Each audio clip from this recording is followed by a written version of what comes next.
पाकिस्तान में साल का पहला सुपर ब्लू मून आज रात 11:26 पर देखा जा सकेगा। पाकिस्तान के खलाई तहकीकी इदारे स्पार्को के मुताबिक अगले 3 सुपर मून 18 सितंबर, 17 अक्टूबर और 15 नवंबर को देखे जा सकेंगे, जबकि ये इस साल का पहला सुपर ब्लू मून है जिसका चांद ज्यादा बड़ा, रोशन और चमकदार दिखाई देगा।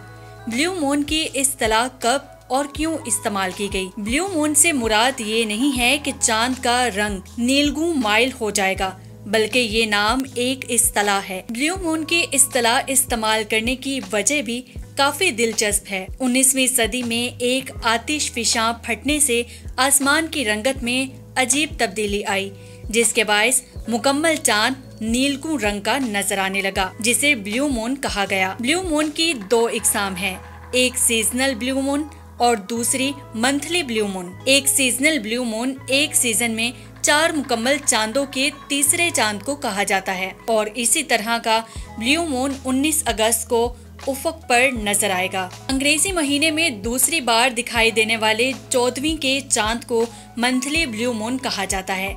9 अगस्त को आसमान पर तुलू होने वाला चांद जमीन से 2,26,000 मील के फासले पर होगा, जो मामूल से 14% बड़ा और 30% से ज्यादा रोशन नजर आएगा। इस महीने का सीजनल सुपर ब्लू मून इसलिए भी खास है क्योंकि इसके बाद ऐसा नजारा देखने के लिए 2037 तक इंतजार करना होगा। ताहम मौसमी ब्लू मून का नजारा काफी जल्द हो जाएगा। ख्याल रहे कि अगस्त, सितंबर, अक्टूबर और नवंबर 2024 में मुसलसल 4 महीनों तक सुपर मून आसमान पर जगमगाएगा।